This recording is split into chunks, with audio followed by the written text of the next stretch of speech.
Unbroken Strings.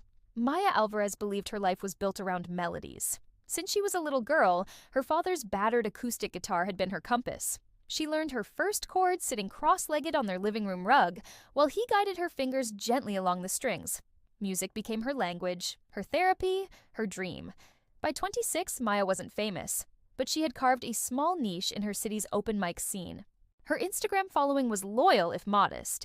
People loved her soulful voice and heartfelt lyrics, and she balanced teaching part-time at a local elementary school with chasing her bigger dream, recording her own album. But life is crueler than even the saddest ballads. Her father, her greatest supporter, collapsed one evening in the middle of one of her sets at a coffee shop. A heart attack. He never opened his eyes again. One moment she was strumming her guitar, looking at him smiling proudly in the front row. The next, she was screaming for help as paramedics swarmed. In the weeks that followed, Maya's world blurred. She moved through it like she was underwater, slow and muffled. The guitar sat untouched in its case. Her followers sent messages. "Where are you? We miss your music." But she couldn't bring herself to post anything. Teaching became unbearable. Children's laughter felt like a cruel echo of a world she couldn't join. Even food lost taste. The grief pressed down like a lead blanket. Friends tried to rally around her. Some brought casseroles, others dragged her out for drinks, but nothing cut through the emptiness. Nights stretched long, insomnia her only companion. She lay awake scrolling through her father's old Facebook posts, rereading every comment he ever left on her music. "So proud of you, Mija. Keep playing. The world needs your songs." But she wasn't sure the world needed her anymore. The breaking point came 3 months later. Maya was supposed to play a set at a friend's small wedding. She had said yes weeks before, convincing herself she could handle it. But when she opened her guitar case that afternoon, she froze. The strings stared back at her like strangers. Her hands shook. Within minutes, she was on the floor, sobbing, calling to cancel. That night, she messaged her best friend, Jess. "I think I'm done. I can't do this anymore. Music hurts too much now." Jess came over immediately, sitting beside her on the couch. No words, just presence.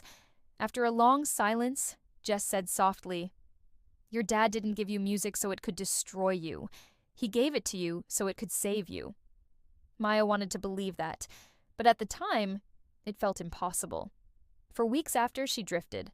She went to therapy at Jess's urging, though at first she sat silently, arms crossed, daring the therapist to fix her. It wasn't until the 3rd session that she cracked. "He believed in me more than I believed in myself," she whispered. "And now he's gone. What's the point?" The therapist didn't give her neat answers. Instead, she asked, "What do you think your father would say if he were here?" Maya's throat tightened. She knew exactly what he'd say. "Get up, Mija. Play. Even if it hurts." One evening not long after, Maya found herself wandering past a subway station.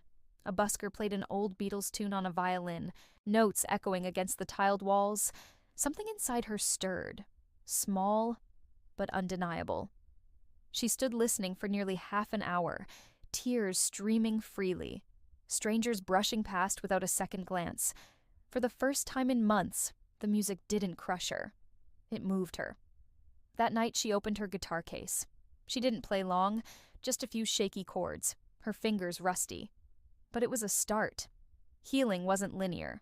Some days she practiced scales and even jotted down lyrics. Other days she stared at the instrument with resentment, convinced it would always remind her of what she'd lost. But slowly, she built new rituals. She lit a candle before playing, whispering, "For you, Dad." She allowed herself to cry mid-song without shame. One afternoon, she posted a short clip to Instagram, a raw, imperfect cover of Leonard Cohen's Hallelujah. She nearly deleted it right after, but the comments poured in. "This made me cry? Thank you. Your voice has so much pain and beauty. Don't stop.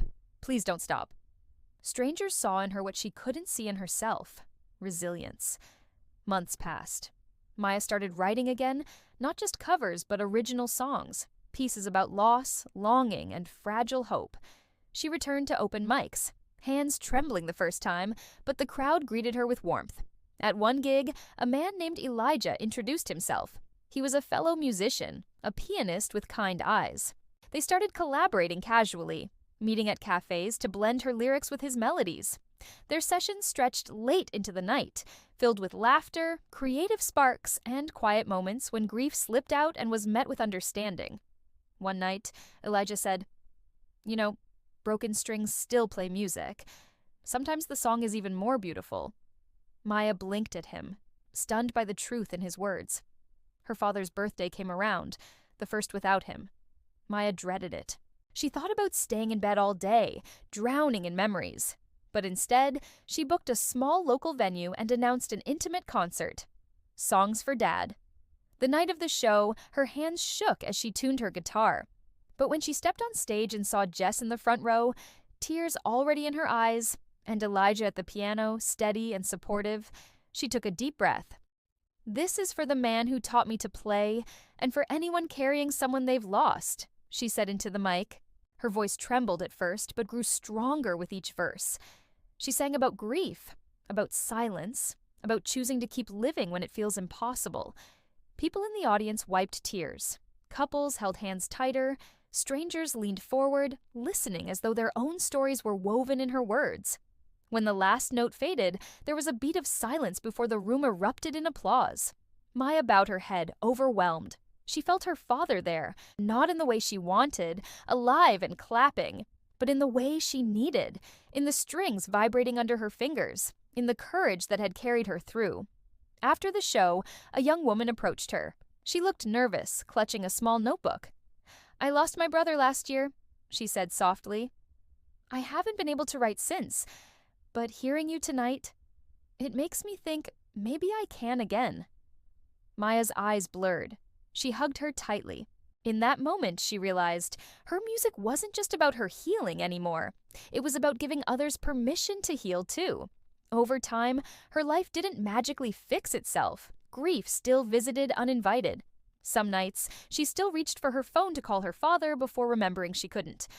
But she carried him with her, in every lyric, in every trembling note that found its way into the world. She recorded her album at last, not polished and glossy, but raw and honest. She titled it Unbroken Strings. In the liner notes, she wrote, "For Dad, who gave me music, and for anyone who thinks they can't keep going, you can. Even broken, you can still make something beautiful." Maya stood on stage months later, playing to a packed house. The applause washed over her, but what mattered wasn't fame or numbers. It was the connection, the shared humanity, the reminder that even in loss, we are not alone. And as she strummed the final chord, her eyes lifted upward. The silence after the song was not heavy anymore. It was sacred.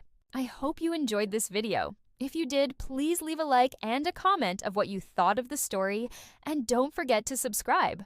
I'd greatly appreciate it.